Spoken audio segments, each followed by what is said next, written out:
Hello student, তো ফিরে আসলাম একটা ক্লাসে। তোমাদের নিয়ে চলে এসেছি সেট 5। তোমরা সেট 5 চাইছিলা, তো দেখো সেট 5 আমি নিয়ে এসেছি। তা আমরা আজকে সেট 5 থেকে করাবো। এটা হচ্ছে আমাদের part 1 class. Part 1 class MCQ এবং এসিকিউ। দেখো পেজ নাম্বার দেখতেই পাচ্ছ, 169 পেজে আছে। তোমাদের যে বইটা আছে এবিটিএ টেস্ট পেপার 2025-2026, এই বইটা তোমাদের হাতে নিতে হবে এবং বইটা খুলো এবং চলে যাও পেজ নাম্বার 169 পেজে। আমরা সেট 5 দেখো। চলো, তো আমরা দেখে নিব আজকের অঙ্কগুলো। আমরা বেশি দেরি করব না, আজকের ক্লাসের অঙ্কগুলো আমরা তাড়াতাড়ি শুরু করে দেবো। তোমরা তাড়াতাড়ি করে ভিডিওতে লাইক করে দাও, ভিডিওগুলো বন্ধুদের কাছে শেয়ার করে দাও। দেখো 1 নম্বর প্রশ্নটা কি বলছে আমাদের। এখানে আমাদের বলছি, দেখো কোনো আসল, আমাদের আছে কোনো আসল ও বার্ষিক সমৃদ্ধি মূল, যেটাকে সুদ আসল বলা হয়, এটা তোমাদের জানতে হবে। তা আসল আর সুদ আসলের অনুপাত দেওয়া আছে, বার্ষিক সুদের হারটা বের করতে বলেছে।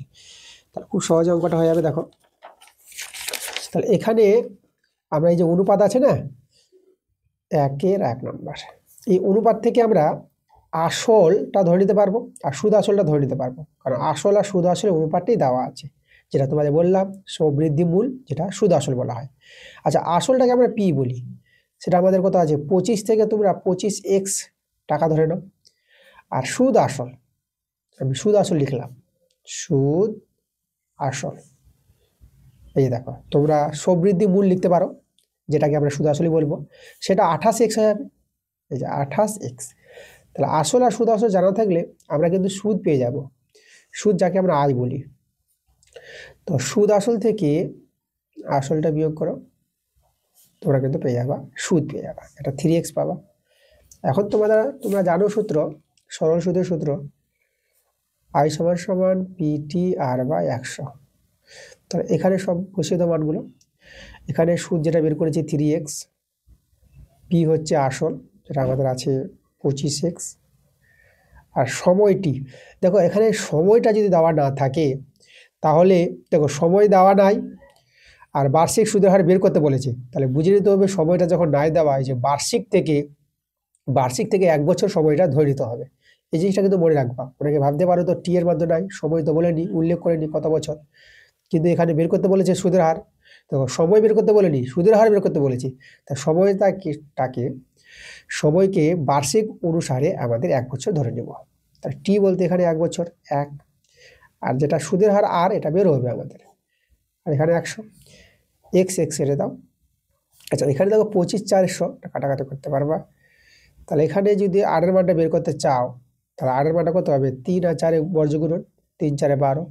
দেখো আর এর মানটা আমরা পেয়ে গেলাম 12% দেবো। দেখো বি নাম্বার অপশনটা আমরা দেখতে পাচ্ছি, বি নাম্বার অ্যান্সার। পরের প্রশ্ন আমরা চলে যাব 2 নম্বর প্রশ্নে। তো 2 এর প্রশ্নটা আমাদের √5 প্লাস √3 এর মানটা x দেওয়া আছে, তার √5 মাইনাস √3 এর মানটা বের করতে বলেছে।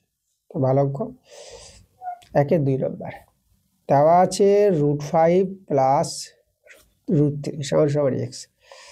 আচ্ছা, √5 মাইনাস √3 মানটা বের করতে বলেছে। দেখো আমরা এর মানটা বের করে নেবো সহজেই, এখান থেকে বেরিয়ে আসবে। দেখো কিভাবে, আচ্ছা আমরা কাজ করি, এটাকে আমরা 1/, করে নিচ্ছি। 1/, করলে এটাকে 1/, করে নাও, আমরা উল্টে নিলাম। এখন হর করণী নিরসন আমরা করবো। দেখো হর করণী নিরসন জিনিসটা কি, যেটা আছে সেটা লিখে দাও, তারপরে হরে যেটা থাকবে না তার বিপরীত চিহ্ন দিয়ে উপর নিচ গুণ করে দেবা, √5 মাইনাস √3। ঠিক আছে, একে বলা হয় হর করণী নিরসন। আর এখানে এটাই আমরা রেখে দেবো। চলো এখানে আমরা সরলটা করব, এখান থেকে সরল করি আমরা কিন্তু মানটা পেয়ে যাবো, যার মান বের করতে বলেছে। আচ্ছা 1 আছে, 1 সঙ্গে গুণ করে আমরা √5 মাইনাস √3 পেয়ে যাবো। আর এখানে এটা তো সবসময় দেখো a plus B to a minus B, এটা a square minus B square সূত্র, এটা হয় এখানে, তোমরা এসব অনেক করেছো। আচ্ছা, উপরে √5 মাইনাস √3, আর এটা 5 মাইনাস 3 পেয়ে যাবে, স্কোয়ারের জন্য রুট উঠে যায়, এক্স। তাহলে √5 মাইনাস √3 আর নিচে বিয়োগ করে 2, এটা 1/x। আমরা 2টাকে এখানে নিয়ে চলে আসছি বর্গমূল নিয়ম অনুসারে। √5 - √3 রেখে দিলাম।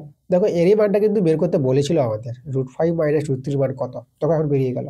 এই 2টাকে আমরা এখানে 1 এর সঙ্গে বর্গমূল করে দাও, 2/x। দেখো তাহলে এর মান কিন্তু এটাই, √5 - √3 মান কত, 2/x। এটাই কিন্তু আমাদের অ্যান্সার। চলো 2/x কি অপশানে আছে? দেখো আমাদের কিন্তু বি নম্বর অপশানটা এখানে মিলছে, 2/x আছে, বি নম্বর অ্যান্সার। এবার চলে আসবো 3 নম্বর প্রশ্নটা। আচ্ছা, অকেন্দ্রীয় বৃত্তের এ বি ও সিডি দুটি সমান দৈর্ঘ্যের যে আছে, কোণ এ ও বি 60 ডিগ্রি হলে কোণ সিওডি এর মান বের করতে বলেছে। ভালো অঙ্ক আছে, জ্যামিতির অঙ্ক। জ্যামিতির অঙ্ক তো আমাদের খুব একদম বেশ গুছিয়ে বুঝতে হবে, আর জ্যামিতির অঙ্ক আমরা একদমই ছাড়বো না। তো চলো 1-এর 3 নম্বর। ম্যাক্সিমাম ছাত্রছাত্রীর জ্যামিতির অঙ্ক কিন্তু সমস্যা হয়, তার জন্য আমরা জ্যামিতির অঙ্কগুলোতে বেশি গুরুত্ব দেবো। এই জন্য তোমাদের 10-এর দাগের যে অঙ্কগুলো আছে বড় প্রশ্ন, সেই অঙ্কগুলো কিন্তু আমি বাদ দিচ্ছি না, তোমাদের বই থেকেও থাকলেও অঙ্কগুলো আমি করাচ্ছি। তোমাদের আমি বলেছি যে 10-এর দাগের যে জ্যামিতিক প্রয়োগ যে অঙ্কগুলো আছে, বইয়ের বাইরেও থাকলেও করাবো এবং বই থেকে থাকলেও করাবো। তো এখানে 1-এর 3 নম্বর যে প্রশ্নটা বলেছে অকেন্দ্রীয় বৃত্ত, আমরা একটা অকেন্দ্রীয় বৃত্ত নিয়ে নিলাম, যার কেন্দ্র হচ্ছে ও, ও নাম দিয়ে দিলাম। আর এখানে দুটি সমান যে আছে, যেটা এ বি সি ডি, আমরা এখানে একটা জে নিলাম, এটা এ বি নাম দিয়ে দিলাম, আর এদিকে একটা জে নিয়ে নিলাম সমান যে, সেভাবে করে মাপ করে নিব একটু, তাইরার উপর নিব যে A B R C D সমান আছে এখানে। এবার এখানে এ ও বি, এই যে কোণটা আমরা যেটা ও, এই যে দেখো এ ও বি, এ ও বি, এই কোণটা কিন্তু আমাদের দেওয়া আছে 60 ডিগ্রি, এ ও বি কোণটা। আচ্ছা, তাহলে আমাদের সিওডি মানে সিওডি যোগ করে দাও, আচ্ছা এইদিকে যোগ করো, এই দেখো সিওডি মানে এই কোণটা কিন্তু বের করতে বলেছে আমাদের। আচ্ছা, তা লক্ষ্য করো তো এখানে আমরা কি করব, এই কোণের মানটা বের করার জন্য আমরা কিন্তু এখানে দুটো ত্রিভুজ দেখতে পাচ্ছি, ত্রিভুজ এ ও বি ও ত্রিভুজ সিওডি। এই যে দুটো ত্রিভুজ নিলাম, এই দুটো ত্রিভুজকে সর্বসম প্রমাণ করে দেখাতে পারবো। দুটো ত্রিভুজকে সর্বসম প্রমাণ দেখাতে গেলে সেই দুটো ত্রিভুজ থেকে 3টি শর্ত তোমাদের সমান দেখাতে হবে। দেখো 3টি শর্ত আমরা কি কি পাবো, আমরা এ বি সমান সমান সিডি পেয়ে যাব। এই যে এ বি বাহু আর সিডি বাহু, এই দুটো বাহু সমান হবে, প্রশ্ন বলেই দিয়েছে, সমান দুটি যে ছিল, এই প্রশ্ন অনুসারে এটা তোমরা লিখতে পারো প্রশ্ন অনুসারে। আর 2 নম্বর দেখো, আমরা এখানে বলতে পারবো, ধরো এই ত্রিভুজের ওএ বাহুটা সঙ্গে সমান হবে এই ত্রিভুজের ওডি বাহুটা, যে অনুরূপ বাহু এগুলো, তাহলে এটার সঙ্গে এটা বাহু সমান। কেন সমান বলো, একই বৃত্তের ব্যাসার্ধ আছে, ঠিক আছে, আমি পরে বলে দিচ্ছি, দাঁড়াও। 3 নম্বর শর্ত দেখো, এই ত্রিভুজের ওবি বাহুটা আছে না, এই ওবি আর ওসি সমান করতে পারবো এর সঙ্গে। দেখো এটাও ব্যাসার্ধ, ওবি ব্যাসার্ধ, ওসি ব্যাসার্ধ, তাহলে এই যে এরা সমান করলাম, এদেরকে তোমরা কারণটা লিখে দেবে, এখানে একই বৃত্তের ব্যাসার্ধ আছে বলে সমান। দেখো তো দুটো ত্রিভুজ থেকে 3টি শর্ত আমরা সমান দেখে দিলাম এস এস অনুসারে, ঠিক আছে, এস এস এস অনুসারে মানে সাইড বাহু অনুসারে এই দুটো ত্রিভুজ সর্বসম। তাই দুটো ত্রিভুজ যদি সর্বসম হয়, তো সর্বসম ত্রিভুজের, আচ্ছা আমি এখানে তোমাদের দেখাই, ত্রিভুজ এ ও বি, এই যে সর্বসম, ত্রিভুজ সিওডি, দুটো ত্রিভুজ সর্বসম এবং সর্বসম ত্রিভুজের অনুরূপ কোণগুলো কিন্তু সমান হয়ে যায়। অনুরূপ কোণ দেখো এখানে, এই যে কোণ এ ও বি এর সঙ্গে সমান হবে কোণ সিওডি। দেখো সর্বসম ত্রিভুজে অনুরূপ কোণ সমান হয়, তাহলে এ ও বি তো আমরা জানি 60 ডিগ্রি, তাহলে কোণ সিওডির মান কত পেয়ে গেলাম, 60 ডিগ্রি পেয়ে গেলাম। তাহলে অ্যান্সার কিন্তু আমাদের চলে এসেছে, এই যে সিওডি কোণের মানটা বের করতে বলেছিল কত, 60 ডিগ্রি, সেটা ডি নম্বর অপশনটা আমরা কিন্তু পেয়ে গেছি। এরপরের প্রশ্ন আমরা চলে আসবো, এরপরে আমরা করাবো কত নম্বর প্রশ্ন, আমরা করাবো 4 নম্বর প্রশ্ন। দেখো 4-এর প্রশ্নটা কি বলছে, এখানে 1-এর 4 নম্বরটা বলছে, একটি পোস্টের ভূমিতলের ছায়ার দৈর্ঘ্য তার উচ্চতার √3 গুণ হলে সূর্যের উন্নত কোণটা বের করতে বলেছে। দেখো এভাবে একটা পোস্ট আছে, এই যে পোস্ট, আর ছায়ার দৈর্ঘ্য আমরা এইভাবে নিয়ে নিলাম, ছায়ার দৈর্ঘ্যটা এই যে পোস্টের ভূমিতলের ছায়া দৈর্ঘ্যটা উচ্চতার √3 গুণ বলেছে, মানে উচ্চতা বেশি বলেছে, ছায়া দৈর্ঘ্য হচ্ছে, এটা মানে উচ্চতার চেয়ে ছায়া দৈর্ঘ্যটা বেশি আছে। মানে এটা ধরো আমরা এই যে এ বি হচ্ছে পোস্টের উচ্চতা, আর মানে বিসিটা আমরা ছায়া দিয়ে করে নিলাম, পোস্টের ছায়ার দৈর্ঘ্য বিসি। তো এখানে উন্নতি কোণ যেটা হবে, এইভাবে সূর্যের উন্নতি কোণটা তোমরা দেখাতে পারবা। ওকে, তাহলে এবার দেখো আমাদের এই যে উন্নতি কোণটা আছে না, এই কোণটাই বের করতে বলেছে, যেটাকে আমরা থিতা ধরে নিলাম। থিতার মান দরকার। তো যেটা প্রশ্নে শর্তটা বলেছে যে পোস্টের এই যে উচ্চতা, যেটা ছায়াদের পোস্টের যে ছায়া দৈর্ঘ্যটা মানে বিসিটা হবে, বিসিটা কি হবে পোস্টের উচ্চতার মানে এ বি এর √3x বলেছে, তাই না? বিসিটা হবে মানে এ বিটা যদি এক্স হয়, পোস্টের উচ্চতা আমরা যদি এক্স ধরে নিই, তাহলে এটা হবে বিসিটা হবে √3x হয়ে যাবে। এই যে উচ্চতার √3 গুণ বলেছে, √3x হয়ে যাবে এটা। এখন আমরা লম্ব বাই ভূমি মানে থিতা কোণের সাপেক্ষে আমরা লম্ব বাই ভূমি করছি আমরা। এই যে দেখো থিতা কোণের সাপেক্ষে লম্ব বাই ভূমি। তো লম্ব বাই ভূমি তোমরা জানো ট্যান থিতা কোণের সাপেক্ষে, কোণ সাপেক্ষে যে কোণ সাপেক্ষে বলবা ওই কোণ সংলগ্ন বাহুটা, এই যে বাহুটা আছে না, এটা কিন্তু ভূমি হয়ে যায় আর এটা লম্ব হয়ে যাবে। যদি কখনো এই কোণ সাপেক্ষে বলতো না, তখন ভূমি কিন্তু এ বি হয়ে যেত। এই জিনিসটা খেয়াল রাখবা, কোণ সাপেক্ষে ভূমি লম্ব চেঞ্জ হয়। আচ্ছা, তাহলে এখানে লম্ব বাই ভূমি করেছি আমরা, যে লম্ব বাই ভূমি ট্যান থিতা হয়। আচ্ছা, এবার এ বির মান আমরা মানগুলো বসিয়ে দিই এক্স, আর বিসির মান হচ্ছে √3x, আর এখানে ট্যান থিতা এক্স কেটে দাও। তাহলে দেখো তো আমরা ট্যান থিতার মানটা কত দেখতে পাচ্ছি, দেখা যাচ্ছে না। তার ট্যান থিতার মানটা যে এক্স কেটে দিয়েছি, তাহলে 1/√3 থেকে গেল। আচ্ছা, এখানে 1/√3 মানটা তোমরা যদি ট্যান দিয়ে বলো, ট্যান 30 ডিগ্রি মান 1/√3। এখন ট্যান ম্যানেজ করে দাও, তাহলে থিতা সমান পেয়ে যাচ্ছ 30 ডিগ্রি। এই যে দেখো মানে সূর্যের উন্নতি কোণটা 30 ডিগ্রি কিন্তু পেয়ে গেলাম। অপশন দেখে নাও, আমাদের এই নম্বর অপশনটা মিলে গেল 30 ডিগ্রি। চলো এর পরের প্রশ্ন, পরে আমরা চলে আসবো 5 নম্বর প্রশ্ন। পাশের প্রশ্নটা কি বলেছে দেখো,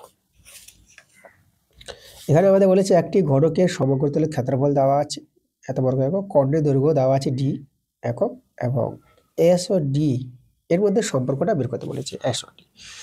দেখো সম্পর্কটা আমরা তৈরি করে নেবো খুব সহজেই।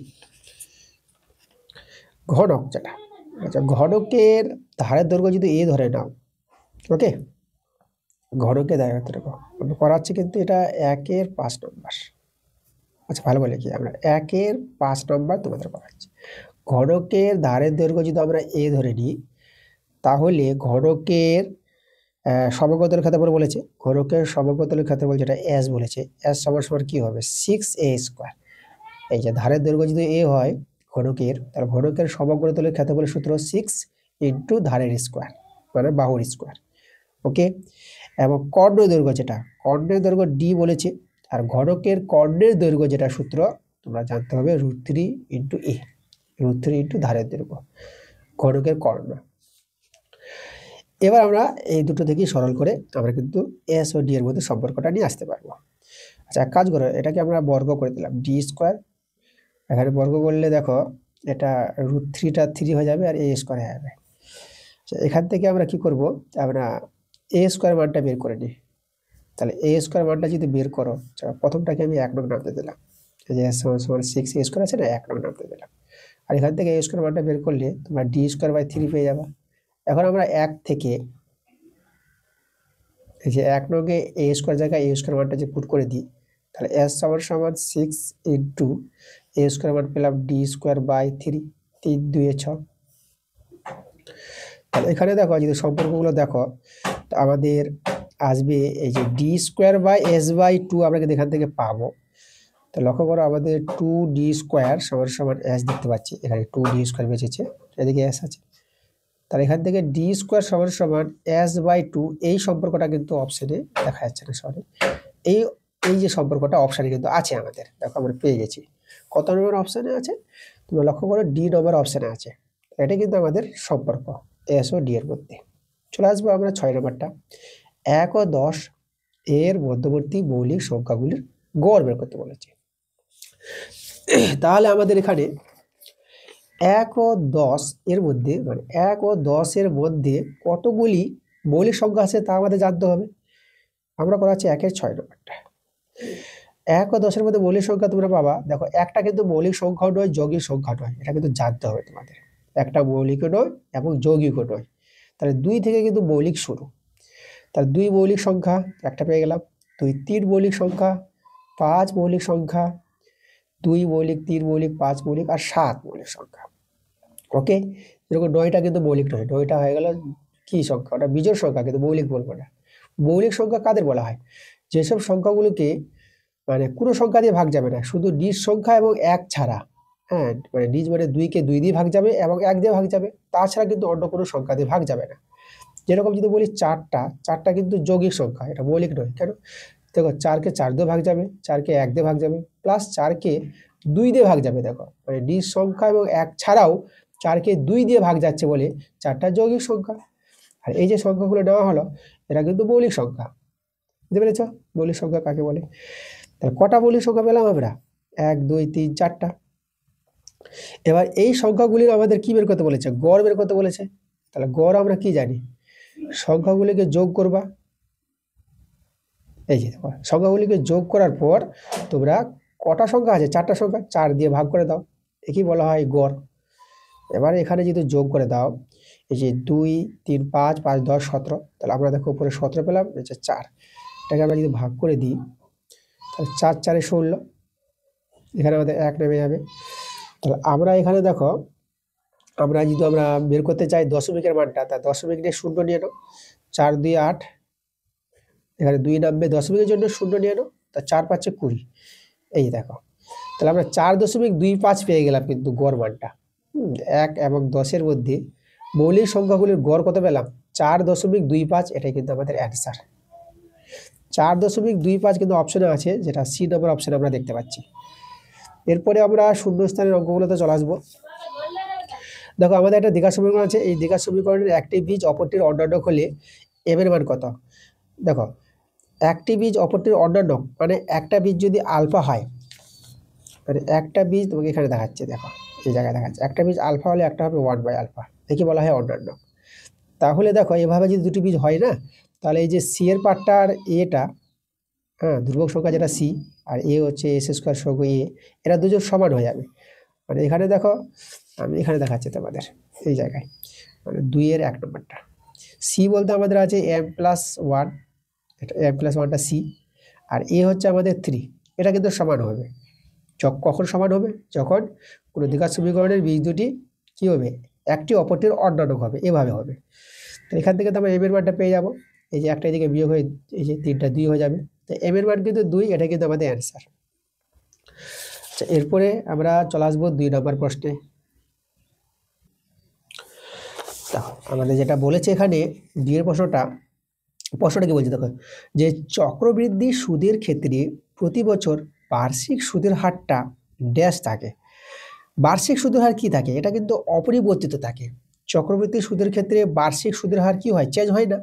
মানে তুমি একটা কোনো ব্যাংকে টাকা রেখেছো, 10,000 টাকা জমা রাখলা এবং চক্রবৃদ্ধি সুদের হারে তোমাকে সুদ দিবে। তো তোমাকে সুদের হারটা দিচ্ছে 10% হারে সুদ দিচ্ছে চক্রবৃদ্ধি সুদের হারে। প্রতি বছর তোমাকে 10% হারেই চক্রবৃদ্ধি সুদ পাবা। চক্রবৃদ্ধি সুদের হার, বার্ষিক সুদের হারটা কিন্তু চেঞ্জ হবে না, মানে অপরিবর্তিত থেকে যাবে। তোমরা এখানে লিখবা, জায়গাটা আমি এখানে দেখিয়ে দিচ্ছি 2 এর 2 নম্বরটা, কিন্তু কি হবে? শূন্যস্থানে তোমরা বসাবা অপরিবর্তিত, তাই তো? অপরিবর্তিত থাকে, এটা লিখবা শূন্যস্থানে, তোমরা লিখে দেবা। 3 প্রশ্ন কি বলছে? 3 প্রশ্নটা আছে একটি বৃত্তের কেন্দ্র থেকে বৃত্তের ব্যাসের লম্ব দূরত্ব কত হবে? দেখো ভালো প্রশ্ন বলেছে, এখানে বোঝার ব্যাপার আছে। চলো আমি তোমাদের ছবি এঁকে বুঝাই। দেখো আমাদের এখানে আছে 2 এর 3 নম্বরটা, একটা বৃত্ত আমি ছবি এঁকে দিচ্ছি তোমাদের। এই যে দেখো, তাহলে এই যে একটি বৃত্ত আছে, বৃত্তের কেন্দ্র থেকে ব্যাসের লম্ব দূরত্ব, ব্যাস বলেছে, আমি ব্যাসটা একটা তৈরি করে দিলাম, ধরো এ বি আমাদের ব্যাস, আর কেন্দ্র হচ্ছে এই জায়গায়, ব্যাসের উপর কেন্দ্র হবে মধ্যবিন্দু, ব্যাসের মধ্যবিন্দুতে কেন্দ্রবিন্দু ও। তো আমাদের যে কথাটা বলেছে কেন্দ্র থেকে ব্যাসের উপর লম্ব, এটা কখনো কি সম্ভব? দেখো এভাবে যদি বলতো যে কেন্দ্র থেকে কোনো একটি জের উপর লম্ব, কেন্দ্র ও, তো জের উপর, এই যে জেটা যদি আমরা সিডি নিয়ে নিই, তাহলে হ্যাঁ কোনো একটি জের উপর লম্ব হয়, কিন্তু কেন্দ্র থেকে ব্যাসের উপর কি করে লম্ব হবে? ব্যাসটাই তো এখানে, কেন্দ্রও এখানে, লম্ব তো কখনই পাওয়াই যাবে না আমাদের।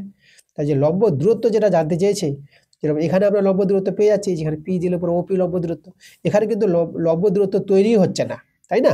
তা তৈরি হচ্ছে না মানে লম্ব দূরত্ব কত হবে? 0 হবে।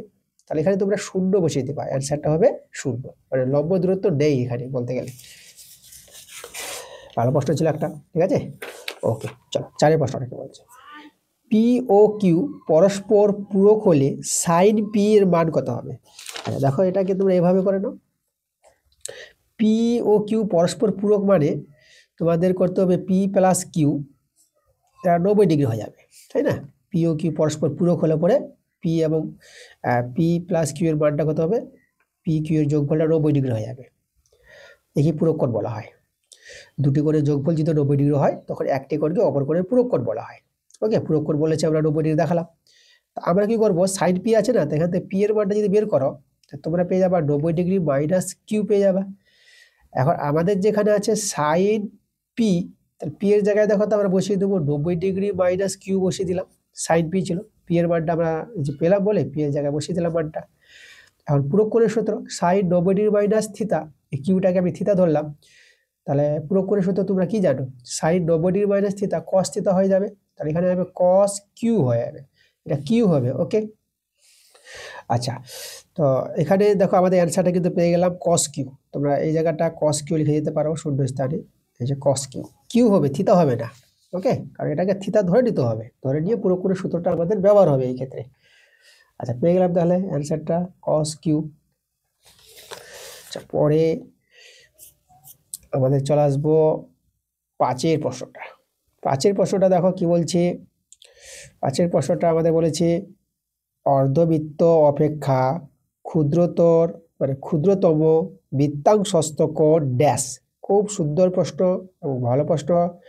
তোমাদের আমি বলবো, দেখো তোমরা অনেকে সাজেশন চাইছিলা যে স্যার সাজেশন দিন, সাজেশন দিন, মানে টেস্ট পরীক্ষার সময় তোমরা চাইছিলা। আমি তোমাদের কমেন্ট পেয়েছি, অনেক কমেন্ট করেছো সাজেশনের ক্ষেত্রে, আর আমি বলেছিলাম তোমাদের সাজেশন দিব। তো সাজেশন দেওয়ার একটা সিস্টেম বলে দিচ্ছি আমি। আমি যখন অঙ্কগুলো করাবো, এই যে টেস্ট পেপার থেকে অঙ্ক করাচ্ছি, তো অঙ্ক করানোর মাধ্যমে কোন অঙ্কগুলো ইম্পর্টেন্ট, তাই না?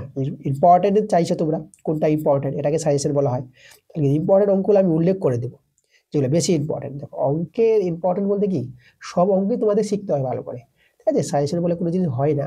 তবুও অনেকে সাজেশন চাইছো বলে আমি উল্লেখ করে দেবো যে বিশেষ বিশেষ অঙ্কগুলো খুবই ইম্পর্টেন্ট, খুব বারে বারে পরীক্ষায় আসে, যেরকম এই টাইপের অঙ্কগুলো। ওকে, যেই আছে দেখো, এই যে 5 নম্বর অঙ্কটা, এই টাইপের অঙ্কগুলো বারে বারে আসে, এগুলো ইম্পর্টেন্ট। এরকম তোমাদের প্রচুর অঙ্ক আমি উল্লেখ করে দেবো। এইভাবেই তোমাদের ধরে নিতে হবে যে প্রদীপ স্যারের সাজেশনটা কি আছে। আচ্ছা, তবুও আমি চেষ্টা করবো একটা ভালো সাজেশন দেওয়ার পরবর্তীতে। তো দেখো, যে প্রশ্নটা আমি বললাম যে অর্ধবৃত্ত অপেক্ষা ক্ষুদ্রতম বৃত্তাংশস্থ কোণ কি হবে, এটা সেটা আমাদের বের করতে হবে। মানে অনেক সময় কি থাকে, এখানে সত্যবৃত্তা থাকলে পরে স্থূলকোণ থাকতে পারে, সূক্ষ্মকোণও থাকতে পারে, হ্যাঁ, বা এইভাবে প্রশ্ন থাকতে পারে যে অর্ধবৃত্ত অপেক্ষা ক্ষুদ্রতম বৃত্তাংশস্থ কোণ স্থূলকোণ যদি হয়, এটা তার প্রমাণ করে দেখাও। প্রমাণ জানতে চাই, খুবই ভাইটাল অঙ্ক। দেখো, আমি অঙ্কটা আমি তোমাদের ডিটেলসে করাবো, ছবি এঁকে বুঝাবো আমি। তাহলে আমি এখানে পেজ নিয়ে নিচ্ছি, আমরা করাবো এটা 2-5 নম্বর প্রশ্ন। চলো একটা বৃত্ত তৈরি করি। এই যে আমাদের একটি বৃত্ত, এখানে অর্ধবৃত্ত বলেছে। দেখো, অর্ধবৃত্ত কি জিনিসটা, তোমরা ব্যাস তৈরি করে নাও।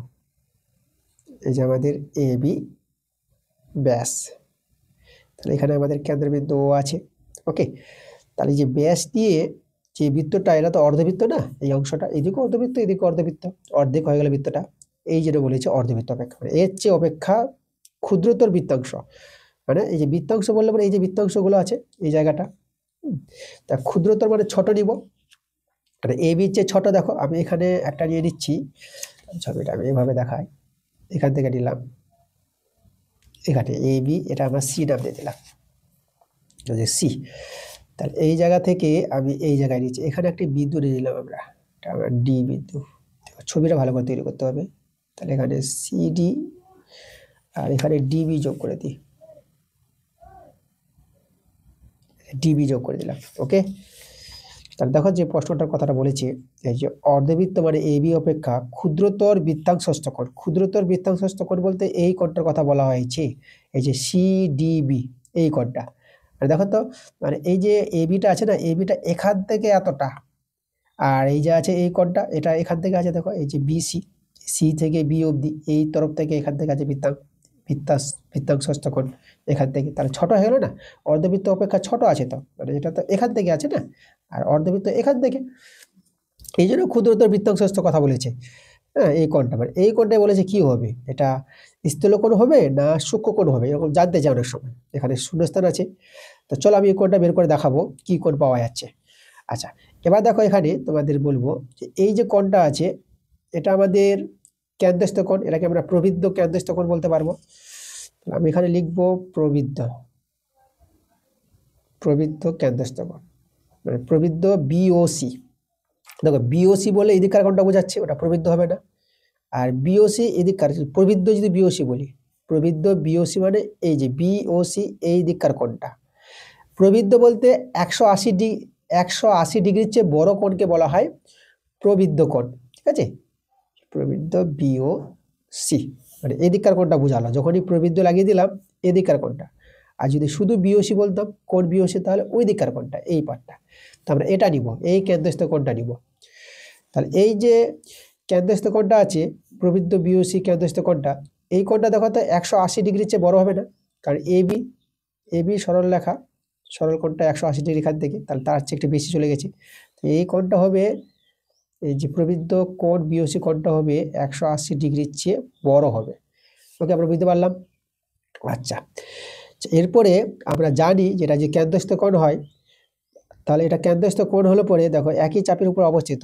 আমরা চাপটা যেদিকে এখানে ধরো আমি পি নিয়ে নিলাম এটা, তাহলে সিপিবি চাপের উপর অবস্থিত প্রবৃদ্ধ কেন্দ্রস্থ কোণ বিওসি তার দ্বিগুণ হয়ে যাবে বৃত্তস্থ কোণ, এই যে আমাদের সিডিবি বৃত্তস্থ কোণটা আছে এর চেয়ে এটা দ্বিগুণ হবে এই কোণটা। মানে আমরা এখানে বলতে পারবো যে প্রবৃদ্ধ কোণ বিওসি, এটা আমাদের টু কোণ হয়ে যাবে, টু কোণ সিবিডি,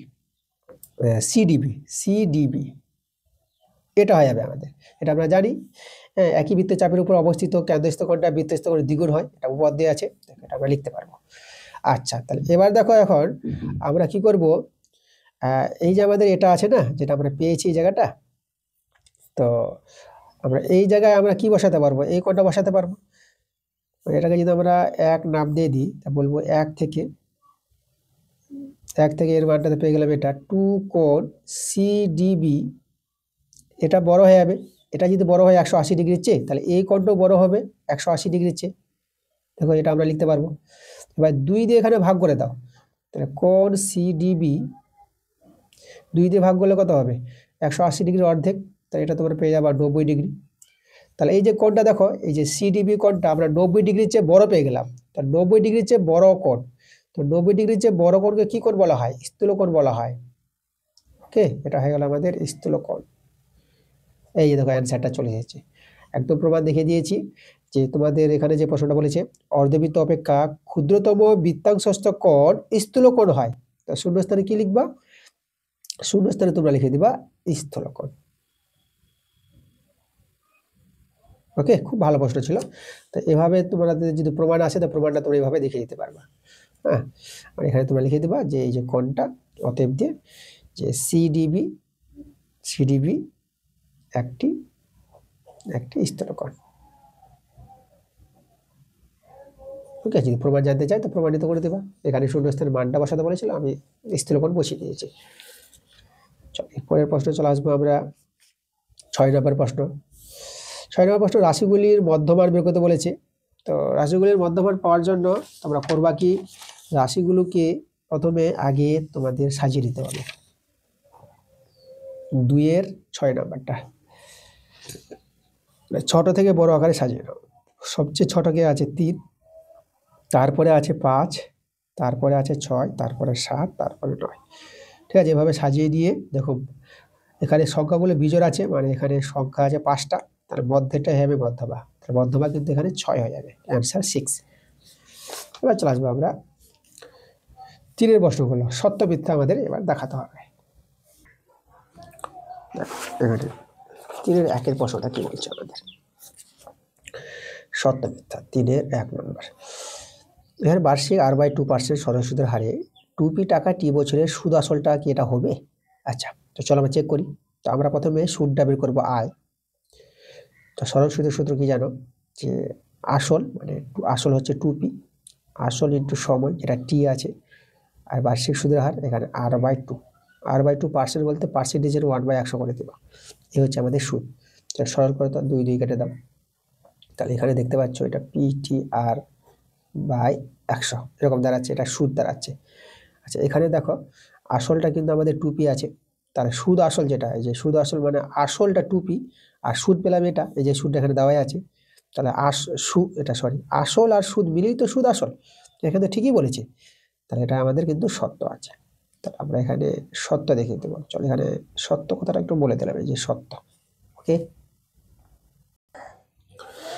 দেখো পরের প্রশ্নটা আমরা চলে আসবো। 1 নম্বরটা হয়ে গেল, এবার 3-এর 2 নম্বরটা।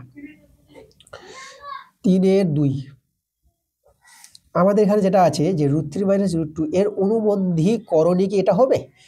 দেখো অনুবন্ধী করণী বুঝবো আমরা, আমাদের আছে √3 - √2। যদি এর অনুবন্ধী করণী তোমাদের জানতে চাই, তাহলে অনুবন্ধী করণী কিভাবে তৈরি করবা? দেখো এই করণী বলতে যেটা করণী চিহ্ন আছে, এই যে √3 √ওভারকে করণী বলা হয়, তাহলে এই যে যেটা √ওভারতে থাকবে তার সাইড তার চিহ্নটাকে চেঞ্জ করে নেবা, এখানে প্লাস আছে তো -√3 করে নেবা, আর পরেরটা যেটা আছে সেটাই রেখে দেবা। তাহলে এর অনুবন্ধী করণী হয় এটা, মানে যেটা করণীতে থাকবে তার সাইডটা চেঞ্জ করবা, যেখানেই থাক না কেন, ঠিক আছে? এই যে √3 আছে, √3 চিহ্নটা পাল্টে নিবা, প্লাস থাকলে মাইনাস, আর এখানে মাইনাস থাকলে প্লাস দিবা, প্লাস আছে বলে মাইনাস দিয়েছি, তাহলে এর অনুবন্ধী করণী এটা। কিন্তু বলেছে, কিন্তু দেখো আলাদা বলে দিয়েছে, √3 + √2 বলেছে, তো এখানে কিন্তু সত্য বলেনি। তা তোমরা অ্যান্সারটা 3-এর 2 অ্যান্সারটা কিন্তু মিথ্যা হয়ে গেল, তোমরা মিথ্যা লিখে দেবা। পরের প্রশ্ন 3 নম্বর। 3 নম্বর দেখো 7 সেমি ও 3 সেমি ব্যাসার্ধ বিশিষ্ট দুটি বৃত্ত বহিঃস্পর্শ করলে তাদের কেন্দ্রদ্বয়ের মধ্যে দূরত্ব কি 4 সেমি হবে? চলো আমরা চেক করব। যদি 4 সেমি হয় তাহলে সত্য, আর 4 সেমি না হলে আমাদের মিথ্যা। দেখো এখানে দেখাচ্ছে তোমাদের। আচ্ছা, এটা আমরা করাবো 3-এর কত নম্বর? 3-এর 3 নম্বর। দুটি বৃত্ত বহিঃস্পর্শ করবে, এই যে আমাদের একটি বৃত্ত আর একটা বৃত্ত এইভাবে এখানে ধরো বহিঃস্পর্শ করেছে, তাই তো? আচ্ছা 7 সেমি আছে, তাহলে এটা বড় বৃত্ত ধরে নিলাম, এটা আমাদের 7 সেমি, এটা আমাদের 3 সেমি, এটা ছোট বৃত্ত, এটা এ, এটা বি, আর এখানে আমি পি নামে দিলাম। তাহলে এ পিটা 7 আর যে বিপিটা হচ্ছে আমাদের 3।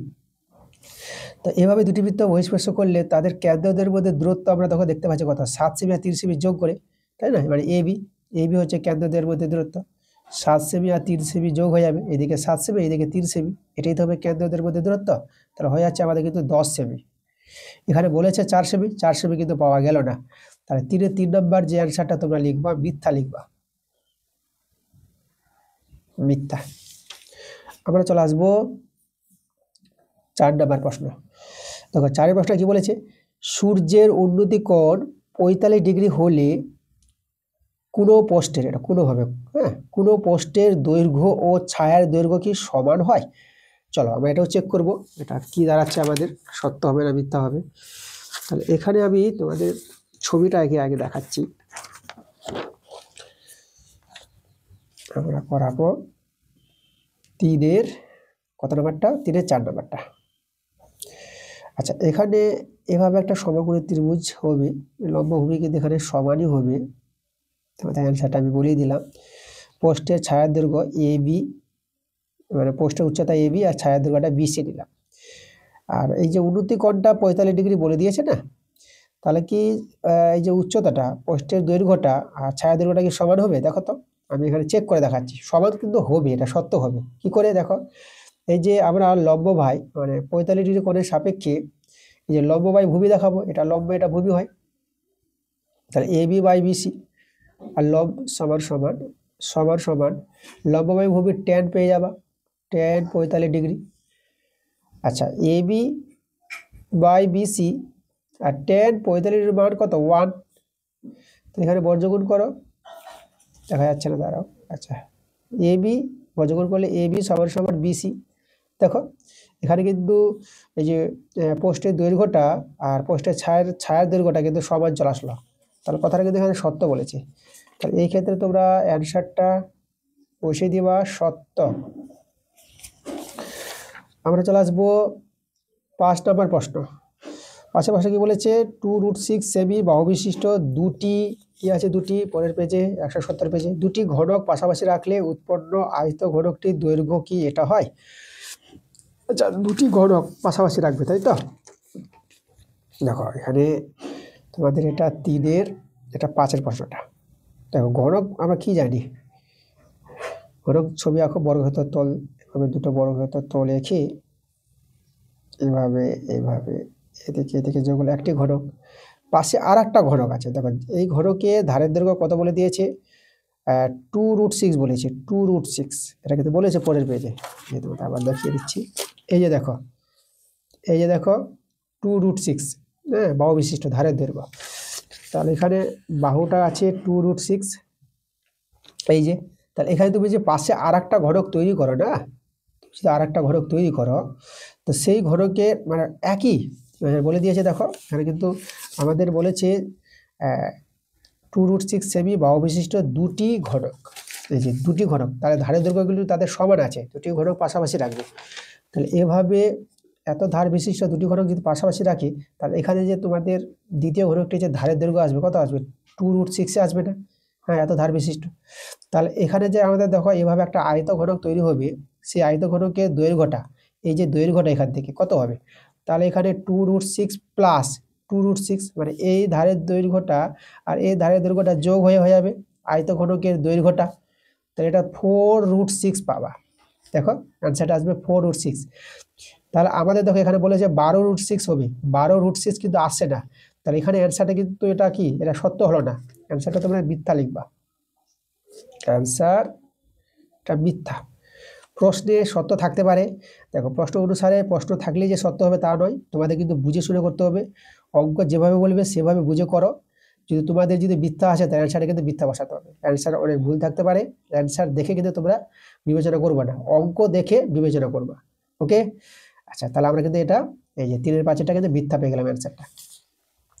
6 নম্বরে কিছু রাশিগুলি দেওয়া আছে, এই রাশিগুলির সংখ্যাগুলো কি 7 হবে? আমরা চেক করব। সংখ্যাগুরুবার কি জানি, যে এই যে 7 সংখ্যাগুরুমানটা বলেছি, তাহলে 7 সংখ্যাটা এই সংখ্যাগুলির মধ্যে বেশিবার যেন থাকে। তাহলে 7 কবার আছে দেখো তো, 7 এখানে আছে, এখানে আছে, দুবার আছে 7। আর দেখো এখানে লক্ষ্য করো, অন্যান্য সংখ্যা যদি চেক করো, যেরকম আমি তোমাদের দেখাচ্ছি, এই যে 12টা দেখো, 12 একবার, দুবার, তিনবার, 12টা তো 7-এর চেয়ে বেশি আছে। তাহলে এখানে তো আমরা সংখ্যাগুরুমান 12 দেখতে পাচ্ছি, এখানে বলে দিয়েছে সংখ্যাগুরুমান 7, এটা তো সত্য বলিনি, তাহলে এটাও আমাদের মিথ্যা দাঁড়িয়ে গেল। ওকে, এবার আমরা 4-এর প্রশ্নগুলো চলে আসবো। এগুলো হচ্ছে এসিকিউ টাইপের প্রশ্ন, 4-এরগুলো 2 মার্কের প্রশ্ন আছে। তা আমরা করাবো 4-এর 1 নম্বরটা। বলছে বার্ষিক নির্দিষ্ট শতকরা চক্রবৃদ্ধি হার সুদে কিছু টাকা 1 বছরে দ্বিগুণ হলে, 1 বছর দ্বিগুণ হলে কত বছরে 4 গুণ হবে? দেখো ভালো প্রশ্ন, চলো আমি প্রশ্নটা তোমাদের করাচ্ছি। দেখো তাহলে এখানে আমাদের যেটা বলেছি 4-এর 1 নম্বরটা, আচ্ছা চক্রবৃদ্ধি সুদ, যেটা চক্রবৃদ্ধি সুদ আমরা ধরে নিব, এই যে চক্রবৃদ্ধি সুদের সূত্র যেটা আমরা সবুজ চক্রবৃদ্ধি বলবো, দ্বিগুণ বলতে সবুজ চক্রবৃদ্ধি 1 প্লাস r/100 আর whole to the power n, ঠিক আছে? এটা হচ্ছে সবুজ চক্রবৃদ্ধি। তাহলে আসলটা যদি x হয়, মানে পিটা যদি এখানে আসলটা x হয়ে যায়, তাহলে এই যে সবুজ চক্রবৃদ্ধি দ্বিগুণ বলেছে না, তাহলে সবুজ চক্রবৃদ্ধি কত হবে, 2x হয়ে যাবে। তাহলে এখানে আসলটা আমরা কিন্তু x ধরেছি 1 প্লাস, এটা আমরা সুদের হারটা r এ রেখে দিলাম, আর সময়টা কিন্তু এখানে 1 বছর বলেছে, এর জায়গায় আমরা 1 দিয়ে দিলাম, এইদিকে আমাদের 2x আছে, এটাই কিন্তু বলেছে। হ্যাঁ, এই যে 1 বছরের দ্বিগুণ মানে সুদ আসলটা, এই যে সুদ আসলটা এই যে 2x হয়ে যাবে, এটা সুদ আসল বলা হয়, সবুজ চক্রবৃদ্ধি যেটা বলা হয় চক্রবৃদ্ধি সুদের ক্ষেত্রে। তো এখানে x কেটে দিলাম, তাহলে আমরা এটা এই যে 1 প্লাস r/100 সমান সমান দেখো 2 পেয়ে গেলাম। তাহলে এই মানটা আমরা রেখে দিলাম, একে 1 নং নাম দিয়ে দিলাম, এটা আমাদের কাজে লাগবে। পরে কি বলেছে দেখো, কত বছরে 4 গুণ হবে, ঠিক আছে? এই যে আসলটা কত বছরে 4 গুণ হবে, তাহলে আমরা এখানে ধরে নিচ্ছি ধরে নিচ্ছি যে ওয়াই বছরে 4 গুণ হবে, 4 গুণ হবে। 4 গুণ হবে বলতে আমাদের সবুজ চক্রবৃদ্ধিটা মানে P into 1 plus R by 100 whole to the power n, এটা হয়ে যাবে আমাদের 4 গুণ, মানে এক্স এর 4 গুণ, আসলে 4 গুণ মানে 4x হয়ে যাবে। ওকে, এখানে আসলটা x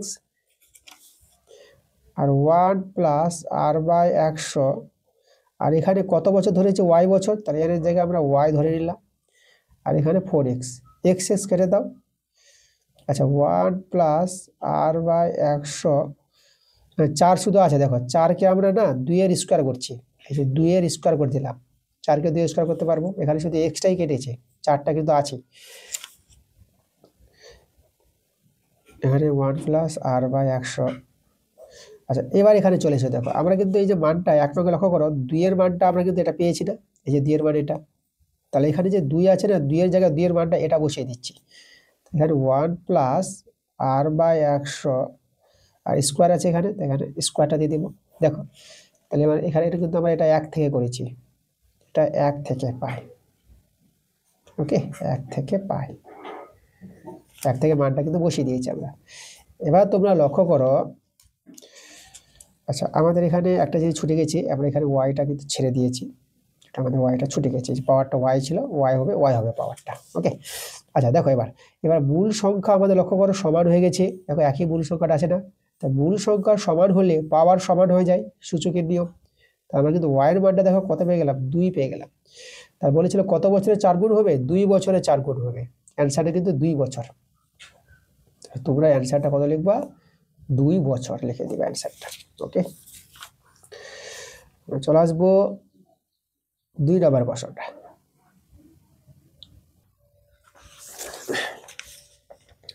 দেখো এখানে 4-এর 2 এর প্রশ্নটা যেটা বলেছে আমাদের, 4-এর 2 নম্বরটা, 4-এর 2 নম্বরটা এখানে বলছে দেখো, একটি অংশীদারি, এই যে আমাদের আছে একটি অংশীদারি ব্যবসায় সমীর, ইদ্রিস ও অ্যান্টনির মূলধনের অনুপাত দেওয়া আছে। বছরের শেষে 3700 টাকা লাভ হলে অ্যান্টনি কত পাবে, অ্যান্টনির লাভটা কিন্তু বের করতে বলেছে। আচ্ছা এই যে মূলধনের অনুপাত আছে না, 1/6 1/5 এই অনুপাতটাকে পূর্ণ সংখ্যা করে নাও। পূর্ণ সংখ্যা করার নিয়ম কি, এই যে হরগুলো আছে, হরগুলো লসাগু করবা, 6 5 4, লসাগু 2 দিয়ে যাবে, 5টা নেমে যাবে, 2 দিয়ে 4, আর লসাগু কিন্তু যাচ্ছে না, তো এদের গুণ করে নাও, এদের গুণফলটাই লসাগু হবে, 2 3 6, 6 5 30, 30 দিয়ে 60, তার লসাগু দেখো আমরা কিন্তু 60 পেয়ে গেলাম। এখন এই লসাগুটা দিয়ে সবাইকে গুণ করে দিবা, এই যে 1/6 আছে, একে গুণ করবো 60 দিয়ে, H2, 1/5 আছে, গুণ করবো 60 দিয়ে, H2, 1/4 আছে, গুণ করবো 60 দিয়ে। এই যে দেখো আমরা এভাবে গুণ করে দিলাম। তাহলে এখানে কাটাকাটি করে এটা 10 পাবা, এটা কাটাকাটি করলে 5 একে 5, 5 দিয়ে 10 পাবা, এটা কাটাকাটি করো 4 একে 4, 20, 4 5 20, 15 পেয়ে যাবা। তাহলে দেখো অনুপাতটা আসলো 10 12 15, এভাবে অনুপাতটা চলে আসলো, আর কিন্তু লঘিষ্ঠ করা যাবে না। আমাদের এখানে অ্যান্টনির বের করতে বলেছে লাভটা, অ্যান্টনির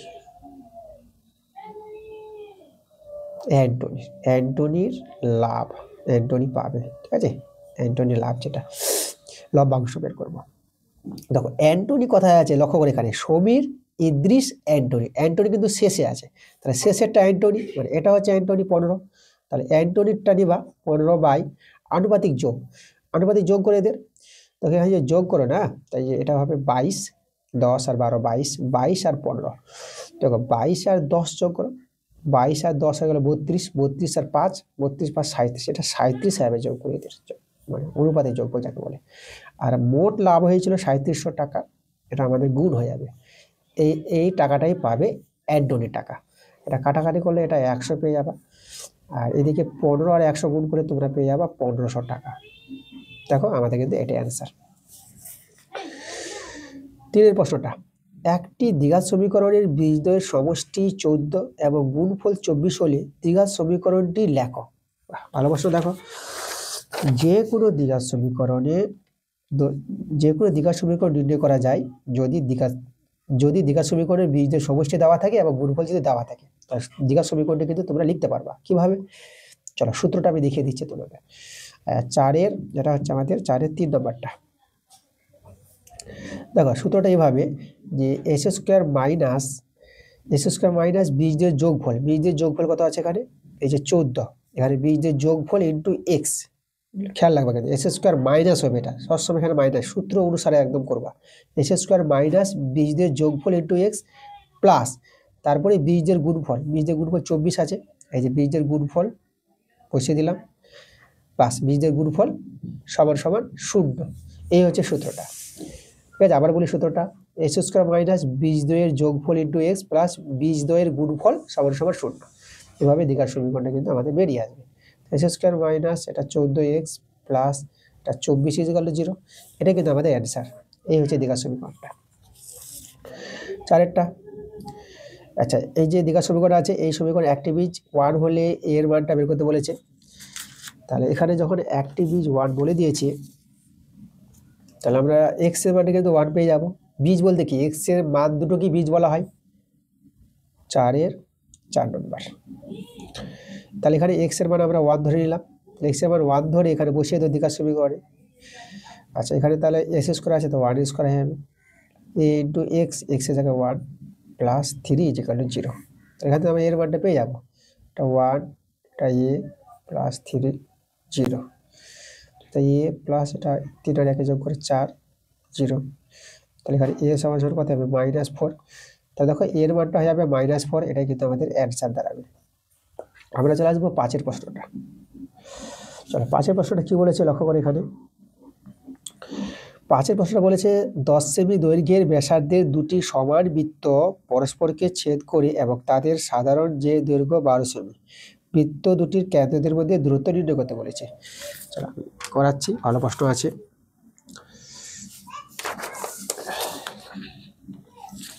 আচ্ছা, ছবির আগে তৈরি করে দিচ্ছি তোমাদের, প্রশ্নটা পরে ছবি তৈরি করব, তারপরে কিন্তু তোমরা বেশি ভালো বুঝতে পারবে।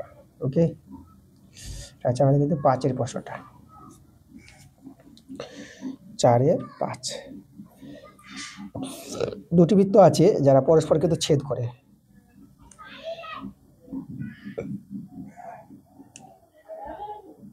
এভাবে দুটি বৃত্ত পরস্পর ছেদ করেছে, এইভাবে তাদের কেন্দ্রবিন্দু এখানে এ, বৃত্ত দুটি ছেদ করেছে সি আর ডি বিন্দুতে, এটা ধরে নিলাম এ ও বি দুটি কেন্দ্র বৃত্তের।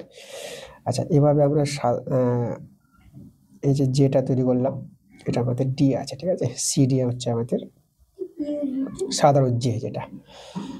আচ্ছা, এখানে দেখো যেটা আমাদের দেওয়া আছে বৃত্তের ব্যাসার্ধ, আমি যদি এখানে এডি যোগ করি, এই যে বৃত্তের ব্যাসার্ধ যেটা এডি, এখানে বলে দিয়েছে কত, বৃত্তের ব্যাসার্ধ 10 সেমি বলেছে, এডিটা 10। আর এখানে বলেছে কি বলেছে দেখো, সাধারণ যে দৈর্ঘ্য মানে সিডিটা, সাধারণ যে দৈর্ঘ্য সিডি আমাদের কিন্তু 12 সেমি বলে দিয়েছে। আচ্ছা, এখানে আমরা পি বিন্দু নিলাম সাধারণ যেটি, আর এই কেন্দ্রদের মধ্যে দূরত্ব যেটা ছেদ করেছে পি বিন্দুতে। তাহলে আমরা এখানে দেখো এই যে পেয়ে যাব কিন্তু আমরা পিডিটা, আমরা পিডি পেয়ে যাব। পিডি কি করে পাবো দেখো তো, লক্ষ্য করো এই যে এ কেন্দ্রীয় বৃত্তের যে সিডি যে আছে, এই যেটা ব্যাস নয়, ব্যাস নয় এইরূপ কোনো যের উপর কেন্দ্রগামী এটা লম্ব সরলরেখা, মানে এপিটা, এখানে কিন্তু এপিটা লম্ব হবে কার উপর, সিডির পর, ঠিক আছে। ব্যাস নয় এইরূপ কোনো যের উপর কেন্দ্রগামী লম্ব সরলরেখা, সেই যেটিকে সমদ্বিখণ্ডিত করে। তাহলে এখানে কিন্তু আমাদের হয়ে যাবে এপি, সমদ্বিখণ্ডিত মানে যেটিকে সমদ্বিখণ্ডিত করছে, মানে হয়ে যাবে আমাদের সিপি সমান সমান পিডি, এটা কিন্তু হয়ে যাবে। তাহলে এখানে সিপি সমান সমান পিডি হলে পিডির মানটা কী হবে, সিডির অর্ধেক হয়ে যাবে না, 12-এর অর্ধেক মানে 6 সেমি হয়ে যাবে। দেখো পিডির মানটা কিন্তু পেয়ে গেলাম, এটা 6 সেমি পেয়ে গেলাম। তাহলে আমাদের যে এবি বের করতে বলেছে, এই যে কেন্দ্রদের মধ্যে দূরত্ব এবি কিন্তু পেয়ে যাব। আগে আমরা এপি বের করব, এপির মানটা বের করব, এপি পেয়ে গেলেই কিন্তু আমরা পিবি পাবো, ঠিক আছে। কারণ বৃত্ত দুটি সমান বলেছিল, যেভাবে এদিকে পাবো একইভাবে এদিকেও পাবো। চলো তোমাদের আগে এপিটা বের করে দেখাই। এখানে এটা তো লম্ব, তাহলে আমাদের এখানে সমকোণী ত্রিভুজ তৈরি হয়েছে এপিডি, তাহলে এপিডি সমকোণী ত্রিভুজ। তোমাদের বলবো এই অঙ্কটা আমরা আগের ক্লাসে করিয়েছি, সেট 2 বা সেট 3-তে দেখবা কোনো একটা সেটে আছে অঙ্কটা, আমি ওকে আবার করালাম, ভালো অঙ্ক আছে বলে। তো এখানে সমকোণী ত্রিভুজের অতিভুজ দেখো আমাদের এডি অতিভুজ, তাহলে এডি স্কোয়ার, এটা যদি সমকোণ হয় সমকোণের বিপরীত বাহুটাকে অতিভুজ বলা হয়, এডি স্কোয়ার। আর এখানে এপি ভূমি নিয়ে নিলাম, পিডি লম্ব নিয়ে নিলাম, ভূমি লম্ব যে কোনো কাউকে নিতে পারো। আমাদের দরকার এখান থেকে এপি, তাহলে এপি স্কোয়ার, তাহলে এডি স্কোয়ার মাইনাস পিডিটা এইদিকে মাইনাস হয়ে যাবে, পিডি স্কোয়ার। এডি দেখো, এডি যেটা আমরা এই যে এডিটা হচ্ছে ব্যাসার্ধ, ব্যাসার্ধ যেটা 10 সেমি প্রশ্ন বলে দিয়েছিল, তাহলে 10-এর স্কোয়ার। পিডি যেটা আমরা পিডি বের করলাম 6, 6-এর স্কোয়ার। তাহলে এখানে দেখো এটাকে সরল করলে এটা 100 পাবা, এটা 36 পাবা, এটা বিয়োগ করে, তাহলে বিয়োগ করে এটা 64 পেয়ে যাবা। তাহলে এপি স্কোয়ার 64 হলে এপি পেয়ে যাবা কত, এপি কিন্তু পেয়ে যাবা 8 সেমি পেয়ে গেল এপি। আচ্ছা, এপি যদি 8 সেমি হয়, তোমাদের এখানে বলে দেবো পিবিটাও কিন্তু 8 সেমি হবে। পিবিটা কি করে, পিবিটা তোমরা এখানে এই যে বিডি যোগ করবা, বিডি টু 10 সেমি, যেভাবে যেভাবে দেখো তোমরা এই যে এই ত্রিভুজ থেকে তোমরা যেভাবে এপিটা নির্ণয় করলা, একইভাবে এই ত্রিভুজ থেকে তোমরা তো এই যে পিবিটা নির্ণয় করতে পারবা, একই তো জিনিস আছে, তাই না? এই যে পিডির মান জানা আছে, এই যে বিডি জানা আছে, তাহলে বিপি পেয়ে যাবা, সমকোণী ত্রিভুজ তৈরি করছে এখানে, ঠিক আছে? এই বৃত্তের ক্ষেত্রে, বি কেন্দ্রীয় বৃত্তের ক্ষেত্রে, তাই না? একদম একই জিনিস, একইভাবে তোমরা একইভাবে তোমরা এই যে পিবিটা 8 সেমি পেয়ে যাবা, যেভাবে এপিটা 8 সেমি বের করলাম একইভাবে পিবিটা হবে 8 সেমি। এখন এবি যে বের করতে বলেছে, এবিটা হচ্ছে আমাদের এপি যোগ পিবি, তাই তো? ছবিতে এই যে পুরো এবিটা, এই যে এপি আর পিবি যোগ করি আমাদের এবি, তাহলে এপি 8 সেমি, পিবি 8 সেমি, তাহলে যোগ করে হবে কত, 16 সেমি। তাহলে কেন্দ্রদের মধ্যে দূরত্ব, বৃত্ত দুটির কেন্দ্রদের মধ্যে দূরত্ব 16 সেমি, এটা কিন্তু আমাদের অ্যান্সার। আমরা চলে যাব পরের প্রশ্ন। আমাদের পরের প্রশ্ন আমরা দেখতে পাচ্ছি 6 নম্বর প্রশ্ন। দেখো 5-এর প্রশ্নটা কি বলছে, আমরা প্রশ্নটা পড়ব। 5-এর না, সরি 6-এর প্রশ্নটা, 5-এর প্রশ্নটা করে দিলাম, 6-এর প্রশ্নটা। এখানে দেখো বলছে এবিসি সমদ্বিবাহু ত্রিভুজ, ত্রিভুজের এবি সমান সমান এসি, ত্রিভুজের দুটি বাহু সমান আছে, সমদ্বিবাহু ত্রিভুজ বলেই দিয়েছি। আচ্ছা, এবি বাহুকে ব্যাস করে বৃত্ত অঙ্কন করলে বৃত্তটি বিসি বাহুকে ডি বিন্দুতে ছেদ করে, তাহলে বিডি 4 সেমি হলে সিডি দৈর্ঘ্য বের করতে বলেছে। বাহ, খুব ভালো প্রশ্ন দেখতে পাচ্ছি আমরা। চলো আমরা করাবো এটা 4-এর 6 নম্বর প্রশ্ন। চলো ছবির আগে তৈরি করি, ছবি তৈরি করে আরো প্রশ্নটা আমরা ভালো করে বুঝবো। সমদ্বিবাহু ত্রিভুজ বলেছে, আমরা একটা আগে সমদ্বিবাহু ত্রিভুজ তৈরি করে নিচ্ছি। এখানে আমরা নাম দিব এ বি সি। সমদ্বিবাহু ত্রিভুজ বলতে এখানে আমরা নিয়ে নিলাম দুটো বাহু সমান, এ বি এখানে আমাদের উল্লেখ করে দিয়েছে, দেখো এ বি আর এসি সমান, এ বি সমান সমান এসি, উল্লেখ করে দিয়েছে এ বি আর এসি সমান আছে। এবার কি বলেছে যে এ বিকে দেখো, এই যে এ বি বাহুকে বেস করে একটা বৃত্ত তৈরি করবে, যা বিসি বাহুকে ডি বিন্দুতে ছেদ করে এখানে কোথাও ছেদ করবে। চলো একে বেস করে আমরা বৃত্ত যে তৈরি করি, তাহলে এইভাবে তোমরা একটা বৃত্ত তৈরি করতে পারবা। আর এখানে সরি, এখানে একটু টাচ করবে, ঠিক আছে? এই জায়গায় টাচ করবে, এইভাবে আসবে বৃত্তটা, আমি এদিক থেকে নিয়ে আসছি, এইভাবে নিয়ে আসি, এইভাবে করে এইভাবে কিন্তু বৃত্তটা মিলবে। ওকে, যাই হোক এইভাবে বৃত্তটা তৈরি হবে, এবিকে ব্যাস করবে। এখানে আমাদের ব্যাস আছে এটা, তাহলে এখানে ব্যাস হলে এটা তো আমাদের কোথাও কেন্দ্রবিন্দু হবে। আচ্ছা, তাহলে এই যে বলেছে এবিকে বেস করে যে বৃত্ত তৈরি হবে, সেই বৃত্তটি বিসি বাহুকে ডি বিন্দুতে ছেদ করবে, এটা আমাদের ডি বিন্দু আছে। তাহলে এখানে বিডিটা আমাদের বলে দিয়েছে, এই যে বিডি, বিডি এই দৈর্ঘ্য কত বলেছে, 4 সেমি, 4 সেমি বলে দিয়েছে। তার আমাদের যে সিডি, সিডি কিন্তু বের করতে বলেছে, সিডিটা কত বের হবে। আচ্ছা, যাই হোক আমরা সিডির মানটা বের করব, তার জন্য আমরা একটু অঙ্কন করব। এখানে অঙ্কনটা কি, অঙ্কন হবে এডি আমরা যোগ করে নেব, এই যে এডি যোগ করে নাও, এই যে আমরা এডি যোগ করে নিলাম। আচ্ছা দেখো এখানে আমাদের এই যে এবিটা কিন্তু ব্যাস আছে, তাহলে কোনো বৃত্তের একটি ব্যাস, আর এই যে আমাদের এই কোণটা আছে এ ডিবি, এটা কিন্তু আমাদের বৃত্তস্থ কোণ আছে। তাহলে এবি ব্যাস নিয়ে বৃত্তস্থ যে কোণটা, এই কোণটা আছে আমাদের এডিবি, তাহলে ব্যাস নিয়ে বৃত্তস্থ কোণকে বলা হয় অর্ধবৃত্তস্থ কোণ। আর অর্ধবৃত্তস্থ কোণ কি হয় 90 ডিগ্রি হয়। তাহলে এখানে আমরা এডিবি কোণটা 90 ডিগ্রি পেয়ে গেলাম, এটা আমাদের 90 ডিগ্রি। আচ্ছা, তাহলে এই কোণটা যদি 90 ডিগ্রি হয় তাহলে এদিকার কোণটা কত পাবো? এটাও তো 90 ডিগ্রি পেয়ে যাবো, কারণ বিসি সরলরেখাংশ, এক সরলরেখাংশ, এদিককার 90 ডিগ্রি হলে এদিকেও আমাদের 90 ডিগ্রি হবে। ওকে, দেখে মনে হয় তো এটা বড় হবে না, আমাদের ছবি অনুসারে একটু হয়েছে। তো যাই হোক, এদিকে 90 ডিগ্রি পেলে এদিকেও 90 ডিগ্রি। তাহলে এখানে দুটো ত্রিভুজ কিন্তু আমরা কি পেয়ে গেলাম, এই যে এবিডি ত্রিভুজ আর এসিডি ত্রিভুজ, সমকোণী ত্রিভুজ পেয়ে গেছি।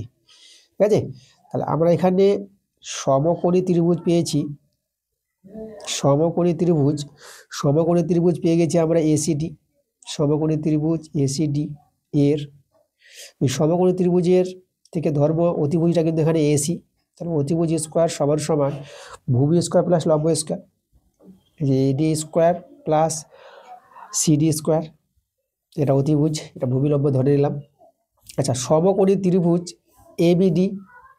এবিডি দেখা যাচ্ছে না, এই দেখো এবিডি আমাদের সমকোণী ত্রিভুজ, এবিডিও আছে সমকোণী ত্রিভুজ। তাহলে এই সমকোণী ত্রিভুজের এটা এবিটা অতিভুজ, তাহলে অতিভুজ স্কোয়ার সমান সমান ভূমি স্কোয়ার প্লাস লম্ব স্কোয়ার। ওকে, এটা আমরা করে দিলাম। আচ্ছা, আমাদের কি দেখো, আমাদের এখানে এবি আর এসি যদি সমান হয়, তাহলে এবি আর এসি সমান আছে বলে এরা কিন্তু সমান হবে না। তারপর লিখবো যেহেতু এবি সমান সমান এসি, তাহলে এখান থেকে আমরা এবি স্কোয়ার বর্গ করে দিলাম এসি স্কোয়ার। তাহলে এবির মানটা বসালে পরে AB AD square plus BD square, আর এসির মানটা বসিয়ে দিলে AD square plus CD square, এভাবে পেয়ে যাব। এডি স্কোয়ার কেটে দাও, এখানে বিডি স্কোয়ার সমান সমান সিডি স্কোয়ার পেয়ে যাচ্ছ, আবার বর্গগুলো উঠাতে পারবা। তাহলে তোমরা পেয়ে গেলা বিডি সমান সমান সিডি, বিডির মান 4 সেমি আছে, তাহলে সিডির মান আমরা পেয়ে যাবো 4 সেমি। দেখো সিডির মান যে বের করতে বলেছিল 4 সেমি, এটা কিন্তু আমাদের অ্যান্সার। একদম ভালো প্রশ্ন ছিল। চলো পরে আমরা চলে আসবো কত নম্বর প্রশ্নে, আমরা চলে আসবো 7 নম্বর প্রশ্নে। 7 নম্বর প্রশ্ন দেখো, এ বি সি ডি একটি বৃত্তস্থ চতুর্ভুজ, যদি বিএডি কোণটা 65 ডিগ্রি হয়, কোণ এবিডি 70 ডিগ্রি হয়, তাহলে কোণ বিডিসি 45 ডিগ্রি হয়। এখানে আরেকটা কোণ বলে দিয়েছে, 3টা কোণ বলে দিয়েছে বৃত্তস্থ চতুর্ভুজের। তাহলে কোণ এবিসির মান বের করতে বলেছে। চলো আমরা তৈরি করে নেবো সহজেই, ছবিটা আগে তৈরি করি। 7 নম্বর প্রশ্ন, বৃত্তস্থ চতুর্ভুজ বলেছে, আমরা করাবো 4-এর 7। এই যে আমাদের একটি বৃত্ত, ঠিক আছে। তো এখানে বৃত্তস্থ চতুর্ভুজটা যে আমি তৈরি করি,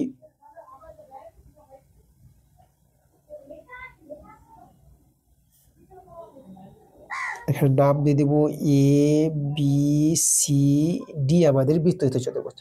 চলো কোণগুলো যে বলেছে বিএডি, আচ্ছা বিএডি এই কোণটা প্রথমে বলেছে 65 ডিগ্রি, তারপরে এবিডি তাহলে বিডি যোগ করতে হবে। দেখো প্রশ্নে যেভাবে বলেছে সে অনুসারে কিন্তু ছবিটা তৈরি হবে, এবিডি তার যদি বিডি যোগ করলাম, প্রশ্ন পরে পরে তোমরা কিন্তু ছবি তৈরি করতে পারবা। তাহলে এবিডি কোণটা বলেছে 70 ডিগ্রি, এটা হচ্ছে আমাদের 70 ডিগ্রি। আচ্ছা, এবার আমাদের বিডিসি মানে এই কোণটা বলেছে কত, 45 ডিগ্রি বলে দিয়েছে এটা। তাহলে আমাদের কোণটা বের করতে বলেছে এবিসি মানে সম্পূর্ণ কোণটা দরকার, পুরো কোণটা, এবিসি কোণটা আমাদের বের করতে হবে। আচ্ছা চলো আমরা এটা পেয়ে যাবো, বের করতে পারবো। তার আগে আমরা দেখো, আমরা কিন্তু এই কোণটা আমরা বের করতে পারবো, এই যে বিসিডি কোণটা আমরা নির্ণয় করতে পারবো কি করে, দেখো এবিসিডি বৃত্তস্থ চতুর্ভুজ, তাহলে বৃত্তস্থ চতুর্ভুজের বিপরীত কোণগুলো পরস্পর সম্পূরক, মানে এই দুটি কোণের যোগফল 180 ডিগ্রি হয়।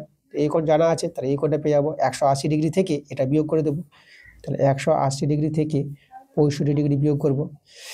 তাহলে 180 ডিগ্রি থেকে 65 ডিগ্রি বিয়োগ করে এখানে তোমরা বিয়োগ করে পেয়ে যাবে 115 ডিগ্রি পেয়ে যাবে। তাহলে আমরা এই কোণটা পেয়ে গেলাম 115 ডিগ্রি। এখন দেখো এই কোণটা কিন্তু আমরা বের করতে পারবো। এই কোণটা দেখো কি করে, যে ত্রিভুজ বিডিসি ত্রিভুজ আছে, ত্রিভুজের দুটি কোণ জানা হয়ে গেল, 3 নম্বর কোণটা বের করতে পারবো। তাহলে আমরা এখানে লিখবো ত্রিভুজ বিডিসি এর কোন কোণটা বের করতে চাইছি, আমরা বের করতে চাইছি বিডিসি বা সিবিডি বলি, সিবিডি 180 ডিগ্রি থেকে যে দুটো কোণ পেলাম 45 ডিগ্রি, 115 ডিগ্রি, এই দুটো করে যোগফল বিয়োগ করে দেবো, 180 ডিগ্রি। আচ্ছা এদের যোগফলটা দেখবা, এদের যোগফলটা 160 ডিগ্রি পেয়ে যাবা। এখন এটা বিয়োগ করলে তোমরা পেয়ে যাবা 20 ডিগ্রি। তাহলে দেখো এই কোণটা পেয়ে গেলাম আমরা 20 ডিগ্রি। এখন দেখো এবিসি কোণটা পেয়ে যাব, তাহলে এই দুটো কোণ যোগ করে তো এবিসি কোণ, তাহলে অতএব কোণ আমাদের বলেছিল এবিসি 70 ডিগ্রি, এদিকে 70 ডিগ্রি যোগ আর এদিকে 20 ডিগ্রি, 20 ডিগ্রি যোগ হয়ে যাবে, যোগ করে তোমরা পেয়ে যাবে 90 ডিগ্রি। এই যে দেখো, তাহলে এবিসি কোণটা 90 ডিগ্রি। তো প্রশ্ন আলাদা থাকতে পারে, প্রশ্ন আলাদা থাক, তো আমাদের কিন্তু অ্যান্সার যেভাবে প্রশ্ন বলেছে আমাদের সেইভাবে অ্যান্সারটা কিন্তু 90 ডিগ্রি আসলো, অ্যান্সারটা কিন্তু 90 ডিগ্রি হবে। অ্যান্সারের সম্ভবত 45 ডিগ্রি আছে, ঠিক আছে, কিন্তু অ্যান্সারটা 45 ডিগ্রি হবে না, অ্যান্সারটা কিন্তু 90 ডিগ্রি হবে। আচ্ছা চলে যাবো আমরা পরের প্রশ্নে। পরের প্রশ্ন আমরা দেখে নেব 8 নম্বর প্রশ্নটা। 8 নম্বর প্রশ্ন বলেছে একটি লম্ববৃত্তাকার শঙ্কুর উচ্চতা 12 সেমি এবং আয়তন 100 পাই ঘন সেমি হলে শঙ্কুটির ব্যাসার্ধ বের করতে বলেছে। খুব সহজে আমরা এটা বের করতে পারবো। আয়তন, শঙ্কুর আয়তনের সূত্র আমাদের জানতে হবে, 4/8 নম্বর।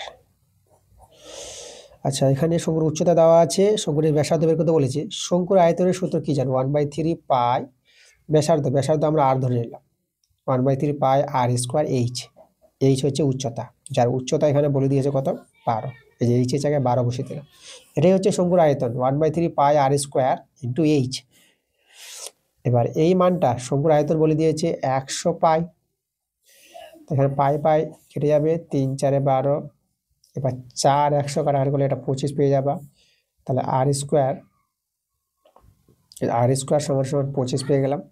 তাহলে আর কত পাবা, 25 বর্গমূল 5, তাহলে ব্যাসার্ধ পেয়ে গেলাম আমরা কত, ব্যাসার্ধ পেয়ে গেলাম 5 সেমি, এটাই কিন্তু আমাদের অ্যান্সার। এবার আমরা চলে আসবো 9 নম্বর প্রশ্নে।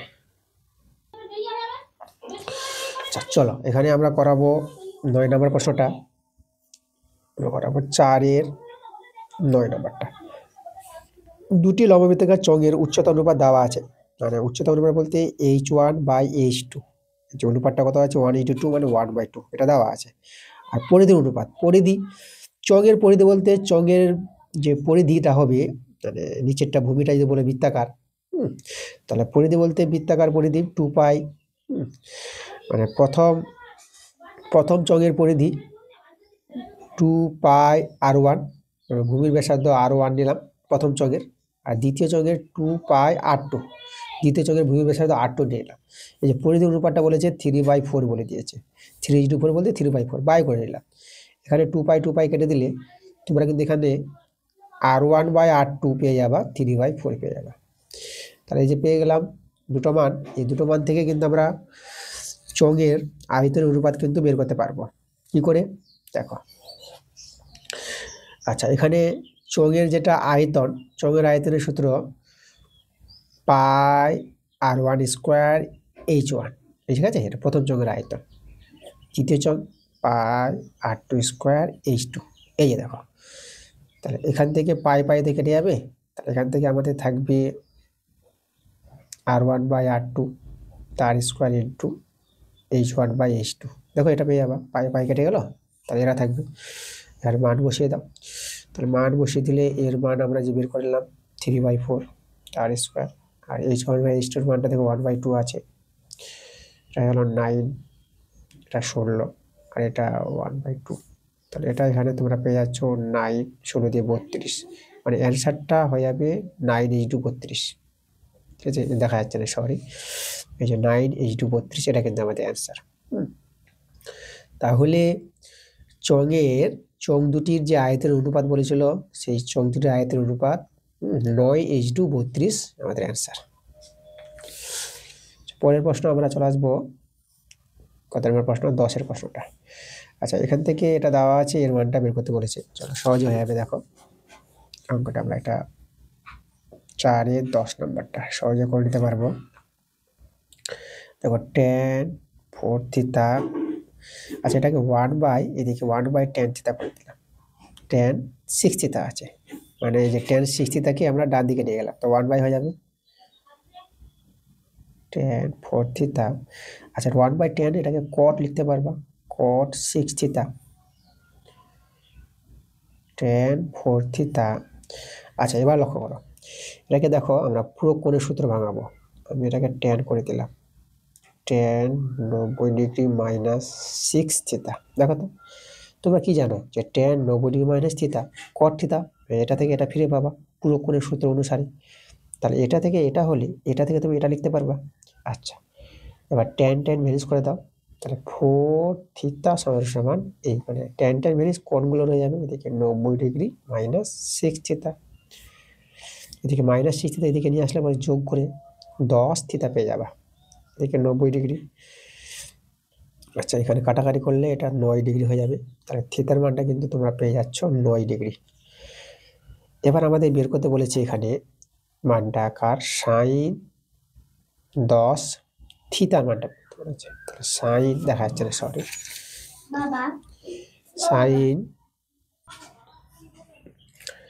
সাইন 10 থিটার মানটা আমরা 9 ডিগ্রি পেয়েছি, তাহলে এখানে সাইন 90 ডিগ্রি হয়ে যাবে। সাইন 90 ডিগ্রির মান আমরা জানি 1, তাহলে অ্যান্সারটা কিন্তু আমাদের 1 হয়ে গেল। চলে আসবো 11 নম্বর প্রশ্ন। দেখো, এর মানটা দেওয়া আছে 2 হলে এর মানটা বের করতে বলেছে। এটাও ভালো প্রশ্ন, আমাদের এটাও সহজে হয়ে যাবে। চলো আমি এটা তোমাদের করিয়ে দিচ্ছি। আমরা করাবো 4-এর 11 নম্বরটা। দেওয়া আছে cos theta plus sec theta. sec থিটাকে আমরা 1/cos থিটা করে দিলাম, ভগ্নাংশে যোগ্য করে দাও, এটা তোমরা পেয়ে যাবা cos স্কোয়ার থিটা, এটা 1 হয়ে যাবে 2, বর্জগুণ করলে cos স্কোয়ার থিটা প্লাস 1 থেকে 2 cos থিটা, সবাইকে বাঁ দিকে নিয়ে আসলে cos square theta minus 2 cos theta plus 1। এটা পূর্ণবর্গের প্রকাশ করতে পারবা, এটা যদি পূর্ণবর্গের প্রকাশ করো তোমরা লিখতে পারবা cos থিটা মাইনাস 1 তার হোল স্কোয়ার সমান 0। তাহলে cos থিটা মাইনাস 1 ইকুয়াল 0, জি শূন্যের জন্য স্কোয়ার উঠাতে পারবা, cos থিটা সমান 1, cos থিটার মানটা 1 পেয়ে গেলাম। তাহলে আমাদের cos থিটার মানটা দরকার আর sec থিটার মানটা দরকার। এই যে দেখো প্রশ্নে এখানে আমাদের এই যে cos থিটার মানটা, cos থিটা দরকার আর sin থিটা দরকার, ঠিক আছে, আমাদের sec থিটা দরকার নাই, sin থিটা দরকার। তো চলো আমরা sin থিটা বের করে নিচ্ছি। sin থিটা, sin থিটার মানটা দেখো কত হবে, sin থিটার সূত্র তোমরা জানো যে √1 মাইনাস cos স্কোয়ার থিটা, ঠিক আছে। আচ্ছা, তাহলে এখানে আমরা cos থিটার মান পেয়ে গেছি, তাহলে 1 মাইনাস এটা 1 এর স্কোয়ার তো 1ই হয়ে যাবে, এটা কিন্তু 0 পেয়ে যাচ্ছে। দেখো sin থিটার মানটা কত পেয়ে গেলাম, sin থিটার মানটা 0। এবার আমরা কিন্তু পুট করে দেবো। দেখো কোথায় পুট করব, এই যে আমাদের cos 2025 থিটা প্লাস sin 2025 সাল চলছে, তার জন্য 2025 এর মানটা বের করতে বলেছে। cos থিটার মানটা আমরা 1 বের করলাম, তাহলে 1 এর পাওয়ারে 2025, আর এটা তো আমরা sin থিটা 0 পেয়ে গেলাম না, এটা 0 হয়ে গেল, 0-এর পাওয়ারে যাই থাক 0, 1-এর পাওয়ারে যাই থাক একই হয়। তো দেখো অ্যান্সারটা কিন্তু আমরা 1 পেয়ে গেলাম। ওকে, খুবই ভালো প্রশ্ন, আমরা অ্যান্সার 1 পেয়ে গেলাম। আচ্ছা, তোমাদের প্রশ্নের অ্যান্সার যদি আলাদা হয় তাহলে কিন্তু তোমাদের আলাদা অ্যান্সার হবে না, আমরা সরল করে এটা কিন্তু 1 অ্যান্সার পেয়েছি, উত্তরটা কিন্তু একই হবে। চলে আসবো আমরা 12 নম্বর প্রশ্ন। আজকের ক্লাসের শেষ প্রশ্ন আমরা চলে এসেছি। দেখো তোমাদের যে সেট 5-এর পার্ট 1 ক্লাস থেকে আমরা কিন্তু নিয়ে এসেছি 1 থেকে 4 অবধি, আর পার্ট 2 ক্লাসে তোমাদের দেখিয়ে দেবো বড় প্রশ্নগুলো শুরু করে দেবো, তোমরা এই ক্লাসটা পেয়ে যাবা, তাড়াতাড়ি পেয়ে যাবা। তো আমাদের যে 12 নম্বর প্রশ্নটা আছে, চলো এই প্রশ্নটার সমাধান করা যাক। এভাবে ইউআই দেওয়া আছে, দেখো সামেশন এফআই ইউআইও মান আছে, সামেশন এফআই মান দেওয়া আছে, এক্স বারের মানটা বের করতে বলেছে। আচ্ছা, তাহলে দেখো আমরা এটা কিভাবে করব। এখানে আমরা প্রথমে তোমাদের যদি দেখাই, এই যে আমাদের আছে ইউআই আছে না, তাহলে ইউআই থেকে তোমাদের এখানে বলে রাখি যে আমাদের যে এক্স বারের সূত্র 4-এর 12 নম্বরটা, এক্স বারের সূত্রটা তোমাদের মনে রাখতে হবে, এটা হবে A plus summation FI UI by summation FI into H, এই যে এটা সূত্র।